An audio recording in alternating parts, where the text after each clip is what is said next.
Lorsque les enfants sont plus jeunes ou qu'ils ont des difficultés d'apprentissage, parfois ils lisent une phrase et puis ils ne se souviennent plus de ce qu'ils viennent de lire. Pourquoi? Alors, il y a plusieurs raisons. Il se peut que ce soit parce que c'est tellement coûteux de faire notre décodage, de pouvoir lire chaque mot, qu'on se concentre sur, par exemple, le ON qui fait on, et à la fin, on ne se souvient plus de ce qui s'est passé dans la phrase. On a décodé. On a lu tous les mots, mais on n'a pas associé le sens aux mots. Toi, Stéphanie, que fais-tu avec ces élèves-là dans ces circonstances-là? Bonjour, je m'appelle Stéphanie Demers, je suis spécialiste de l'éducation et de l'apprentissage. Je suis la fondatrice de Rattrapage première et deuxième année et je suis aussi chroniqueuse pour les As de l'info. J'ai la chance de collaborer pour un beau projet qui s'appelle Les petits trucs à la maison avec Eugénie Petitgros-Lédier, orthopédagogue et fondatrice d'AIDEA, une équipe d'orthopédagogues qui travaille en ligne pour la réussite scolaire sans frontières.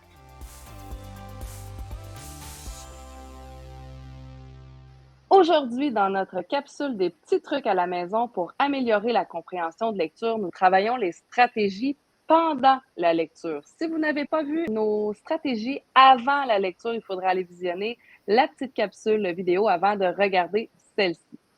Mais j'allais ajouter, Eugénie, il y a les enfants, dans le fond, ils ne se font pas d'image dans leur tête parce qu'ils sont tellement centrés sur le décodage, de faire les sons, le bon son de la bonne lettre, qu'on arrive au bout de la phrase, puis ça savent plus ce qui s'est passé. Alors moi, j'utilise un signet super intéressant, puis on appelle ça la grammaire en 3D, en fait, au Québec, dans nos écoles. Et puis, c'est sous forme d'assiette qu'on représente ça dans nos classes.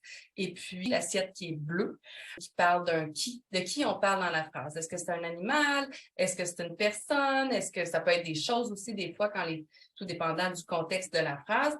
Ensuite, en fait, le qui nous ramène au sujet. Mais chez les petits, tu sais, quand on parle de sujet, des fois, ça fait pas de sens. Donc, ensuite de ça, on demande qu'est-ce qui fait notre qui? C'est quoi l'action qu'il fait? Là, ça, c'est notre verbe. Et ça, c'est notre assiette qui est rouge. Après ça, le quoi, c'est une assiette rouge, mais elle est trouée. Donc, ça va avec ton verbe. Et on finit avec les compléments de phrase, donc les assiettes vertes qui, elles, se déplacent parce que dans le fond, le complément de phrase, il peut être au début de la phrase. Mais là, ça, c'est des notions qui ne sont pas nécessairement expliquées en début d'année. Donc, ça se construit au fur et à mesure que l'année avance. Et comme elles se déplacent, bien, soit que ces petites assiettes-là, les vertes, elles ont des pattes ou elles ont des planches, des petites planches à roulettes pour montrer qu'elles peuvent aller au début de la phrase. Donc, ce que tu es en train de dire, c'est que l'enfant va pouvoir manipuler, travailler ce qu'on dit les manipulations syntaxiques. Il va pouvoir déplacer les parties sans trop s'en rendre compte. Il va pouvoir jouer et déplacer des morceaux de sa phrase pour aller identifier qui est-ce qui fait quelque chose, où est-ce qu'il est, quand est-ce qu'il est. Et ça va lui permettre de pouvoir résumer un petit peu qu'est-ce qui s'est passé dans la phrase, d'aller retrouver les informations visuellement et aussi en s'impliquant. Exactement. C'est important aussi quand on fait la phrase avec l'enfant de savoir que le qui et le verbe, le fait, tu peux pas, ceux-là sont béton, là, sont coulés là. Donc, c'est vraiment les assiettes vertes qui bougent autour du noyau de la phrase. Alors, si je donne comme exemple, maman mange une pomme à l'épicerie ce matin. Bon, mais de qui je parle? Je parle de maman. Qu'est-ce qu'elle fait, maman? Elle mange quoi? Une pomme ou à l'épicerie? Quand? Ce matin. C'est la même chose si on dit ce matin à l'épicerie, maman mange une pomme. Donc, ma phrase fait autant de sens. Puis, je peux juste les enlever aussi, les assiettes vertes, et dire maman mange une pomme. C'est ma phrase de base. Ça convient amplement. Est-ce que tu suggérerais justement que certaines familles puissent faire ça à la maison aussi? Absolument, puis ça se fait aussi très bien à l'oral. Donc, on n'est pas toujours nécessairement, on n'a pas toujours besoin de matériel pour travailler non plus parce que les enfants ils arrivent de l'école, sont fatigués. Puis moi, si je prends mon expérience à la maison, quand je pose des questions comme ça, parce qu'on est très centré sur les sons, puis on est au début de la première année, ça va. Mais quand je pose des questions, là, c'est maman, là, t'as-tu fini de me poser des questions? Là, je suis tannée. Ça se fait à l'oral, ben, fais-moi une phrase. De qui tu vas parler dans ta phrase? Puis là, il va me trouver un qui. OK, qu'est-ce qui va faire ton qui? Donc, puis là, moi, j'ai les assiettes. Tu sais, je l'ai eu, le petit signet imprimé à la maison.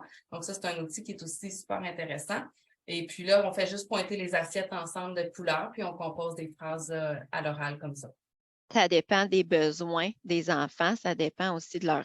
Bon, l'objectif, c'est de pouvoir retrouver les éléments de la phrase qu'on a lue, mais selon les besoins, peut-être que ce sera un signet, peut-être que juste d'avoir un guide, quelqu'un qui nous pose des questions, et pour des enfants qui n'aiment pas être sollicités, être toujours se faire rappeler, peut-être qu'on peut les amener à s'impliquer par eux-mêmes, à être actifs dans les apprentissages et de construire, par exemple, un dé.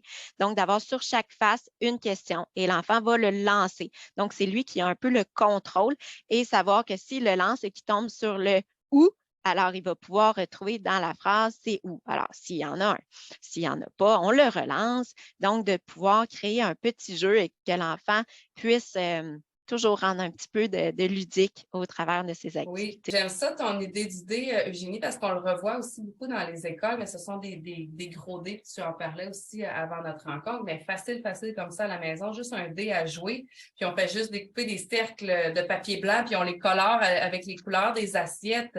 Donc, un cercle bleu, un cercle rouge, un cercle vert, puis on fait juste lancer le dé comme ça peut être super simple. Un petit cube, si vous avez des petits cubes, des petits Legos, c'est pas grave si c'est pas exactement le matériel pédagogique qu'on va vendre ou qu'on va utiliser en rééducation, c'est pas le but. On trouve ce qu'on a et puis on peut toujours s'adapter. Dans notre prochaine capsule, Eugénie, on va parler du rappel, mais de l'histoire. Alors là, ça devient encore plus intéressant, mais aussi plus complexe à gérer puis à enseigner aussi. Alors, on vous donne nos petits trucs dans la prochaine capsule.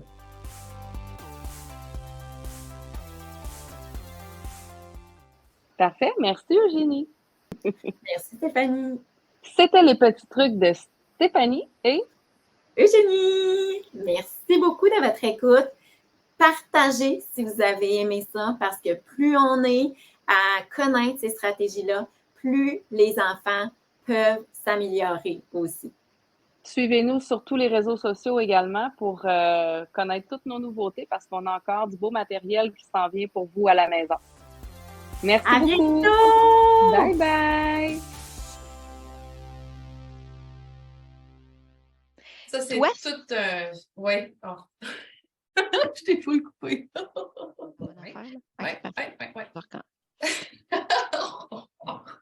Et là, au milieu... Je suis pas capable. Je sais pas. Ça sort pas.